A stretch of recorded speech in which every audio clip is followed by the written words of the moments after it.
सब लोगों को मेरा प्रणाम। मैं आपका मित्र देवेश द्विवेदी। हम लोग हस्तरेखा विज्ञान के बारे में पढ़ाई कर रहे हैं।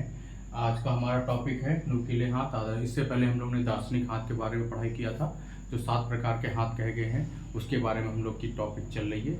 आज हम नुकीले हाथ के बारे में पढ़ाई कर रहे हैं। नुकीले हाथ का कहने का अर्थ है, नुकीले हाथ ज़्यादातर मध्यम भाग देखा गया, मध्यम होते हैं नुकीले हाथ। और नुकीले हाथ कैसे होते हैं उसको मैं अभी वीडियो में आपको इस साइड पे मैं आपको उसकी फोटो डाल दूंगा, तो आप लोग उसमें देख सकते हैं कैसा होता है नुकीला हाथ। आज हम नुकीले हाथ के बारे में पढ़ाई करते हैं। तो नुकीले हाथ का कहने करते हैं, हथेली कुछ लंबी, उंगलियां जड़ के पास भरी हुई, नाखून की ओर जाकर कुछ नुकीली हो जाती है। कहने का अर्थ ये हुआ कि हथेली कुछ लंबी, मतलब जो ये हथेली होती है ये आपकी लंबी होती है। उंगलियां जड़ के पास भरी हुई, उंगलियां जो जड़ होती है जड़ के पास भरी हुई होती है। नाखून की ओर जाकर कुछ नुकीली हो जाती है। ये जो नाखून है आपका, नाखून की ओर जाके नुकीली हो जाती है। कहने का अर्थ ये है कि जो आपके नुकीले हाथ होते हैं वो हथेली जरा भरी हुई होती हैं, उंगलियां जड़ के पास भरी हुई होती हैं और नाखून की तरफ जाते जाते ये नुकीली हो जाती हैं।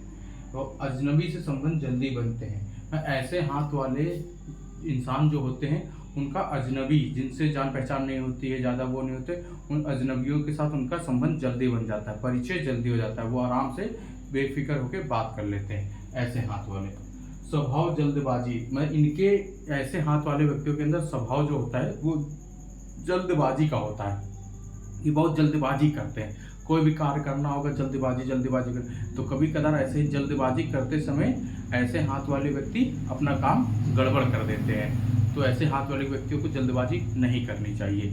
आदर्श नुकीले हाथ वाले व्यक्तियों को स्वभाव जल्दबाजी करते हैं। भावुक, छोटी बात पर दुख या सुख की चरम सीमा तक, मतलब कहने का अर्थ ये होते हैं ये बहुत जल्दी भावुक हो जाते हैं। छोटी सी भी कोई बात हो गई, कोई परेशान वाली बात हो गई तो बहुत जल्दी दुखी हो जाएंगे, बहुत ज़्यादा दुखी, बहुत जल्दी दुखी हो जाएंगे। और अगर यही इसकी छोटा सा सुख मिल गया, मतलब कि कोई खुशी मिल गई इनको, छोटी सी खुशी, तो बहुत अच्छे से आनंदित हो जाते हैं ये। तो मतलब ये आनंदमय हो जाते हैं। कहने का अर्थ ये, तो मतलब कहने का अर्थ ये हुआ कि छोटी सी कोई भी इनको परेशानी आ गई, इनके सामने कोई भी काम करने को परेशानी होगी तो बहुत जल्दी दुखी हो जाएंगे।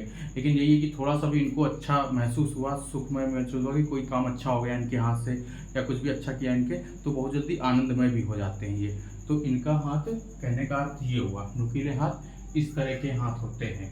तो आप लोग जिन का भी हाथ देखेंगे तो उनके हाथ को देख के आप लोग ऐसे बता सकते हैं कि ये व्यक्ति ऐसे हो सकते हैं। ठीक है, फिर हम लोग सेकंड पॉइंट पे आते हैं। फिर इसके नेक्स्ट हाथ पे आदर्श हाथ। आदर्श हाथ ये बहुत ही एक अलग हाथ होता है, ये आदर्शमय होता है हाथ। इसके नाम से ही आपको समझ में आ रहा होगा कि आदर्श हाथ है, बहुत ही अलग है। इसका भी हाथ का मैं फोटो आपको इस साइड में दे दूंगा। तो आदर्श हाथ कहने मतलब ये जो 7 हाथ जो हम कह रहे हैं, 7 हाथ में आदर्श हाथ सबसे अलग हाथ कहा गया है। सबसे अलग हाथ क्यों कहा गया? ऐसे हाथ वालों को अभागा बोला गया है। ऐसे हाथ वालों को अभागा बोला जाता है कि ये हाथ वाले व्यक्ति ज़्यादातर अभागा होते हैं। मतलब कि बहुत क्यों अभागा होते हैं? क्योंकि व्यक्ति का संबंध आध्यात्मिकता से, मतलब ऐसे हाथ वाले व्यक्तियों का संबंध जो है आध्यात्मिकता से जुड़ जाता है, ये आध्यात्मिकता की ओर चले जाते हैं। तो ज़्यादातर ऐसे हाथ वाले व्यक्ति आध्यात्मिकता से जुड़ जाते हैं, तो इसलिए इनको अभागा कहा गया है। भाई ये आप आध्यात्मिकता से जुड़ेंगे मतलब कि भगवान के उसमें चरणों में चले जाते हैं, वो होता है। तो एक तरफ से देखा जाए अच्छा भी है, लेकिन कहीं कहीं कहा गया है अभागा भी बोला गया इनको, क्योंकि ये चले तो जाते हैं लेकिन इनको समझ में नहीं आता कि हम कर क्या रहे हैं। मैटर यहाँ पे ये आता है, इसलिए आदर्श हाथ वालों को इसलिए अभागा बोला कि मतलब ये आनंद आध्यात्मिकता की ओर चले जाएंगे, ये काम कुछ भी करने लगेंगे इनको, लेकिन इनको ये चीज़ समझ में नहीं आती है कि एक चीज़ मैं कर क्यों रहा हूँ। इसीलिए इसमें एक मेन पॉइंट ये चीज़ बोला गया है। आदर्श हाथ वालों को एक पॉइंट ये बोला गया है माता पिता के ऊपर। माता पिता के ऊपर ये मेन पॉइंट बोला गया है आदर्श हाथ वालों के ऊपर, क्योंकि माता पिता को अपनी तरह नहीं बनाना चाहिए। कहने का अर्थ ये हुआ मेरा, माता पिता को अपने, मतलब कि ऐसे हाथ वाले व्यक्ति, बच्चे, किसी के माता पिता हैं और उनके बच्चे का हाथ आदर्श हाथ है, तो आदर्श हाथ है और उनके माता पिता चाह रहे हैं कि उनका बच्चा मेरी तरह बने। माता पिता जोड़ देते बच्चे को कि मेरी तरह बने, तो ऐसा नहीं करना चाहिए।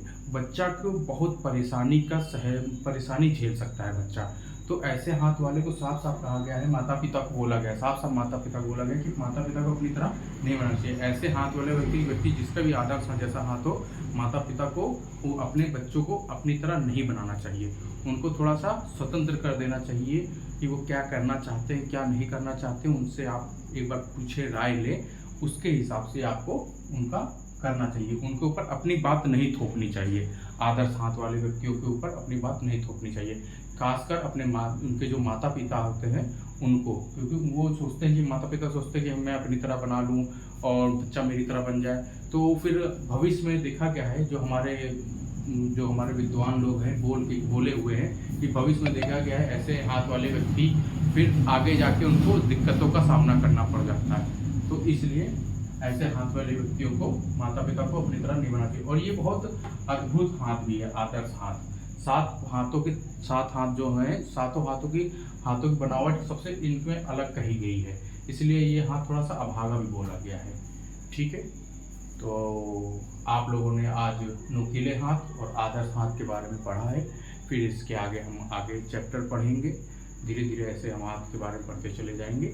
और मैं कहना चाहता हूँ, जो आप लोग पढ़ रहे हैं तो आप लोग थोड़ा सा इसको नोट भी बना सकते हैं और कमेंट भी कर सकते हैं कि हाँ कुछ समझ में आ रहा है कि नहीं आ रहा है। तो थोड़ा सा आप अपने लोग अपना विचार भी रख सकते हैं कि हाँ कि सही है कि नहीं सही है, और कुछ भी जो भी हुआ हो मुझसे तो उसके बारे में बता सकते हैं मुझे। ठीक है, सब लोगों को मेरा प्रणाम, राधे राधे।